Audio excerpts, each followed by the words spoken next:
The election of 1800 can be summed up in 3 minutes. It is the first election where party politics and behind-the-scenes campaigning really took place. The Democratic-Republican Party again nominated Jefferson for president and Aaron Burr for vice president, against the Federalist Party, which nominated Adams and Charles C. Pinckney. By pursuing peace with France, John Adams had created a political climate in which his party did not fully back him.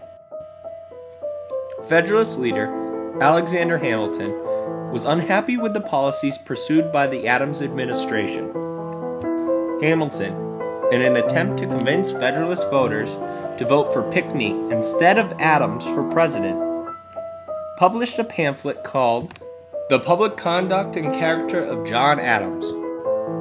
In this pamphlet, he described Adams as jealous, vain, and stubborn. Though many listened to Hamilton and voted for Pinckney, New England overwhelmingly still voted for Massachusetts-born and raised John Adams.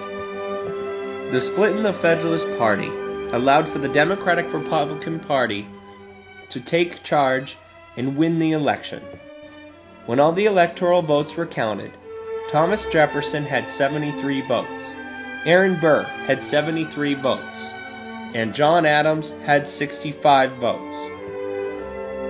Because of the tie between Jefferson and Burr, it meant that the House of Representatives would have to choose between them.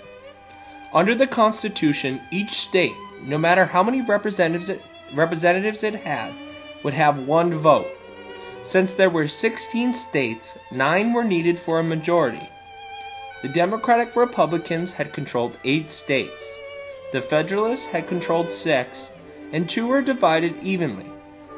The Federalists voted for Burr partly to make trouble for the opposition, and partly because they thought Burr was less radical than Jefferson. Thus, on the first ballot, Jefferson got 8 votes, and Burr 6. The votes of the equally divided states canceled each other out. For an entire week, all the delegates held firm. They voted 35 times without anyone changing his vote. Finally, Federalist James A. Baynard of Delaware, the small state's only representative, changed to Jefferson. Thus, Jefferson got the presidency 9 votes to 6. Burr became the vice president because he won second place.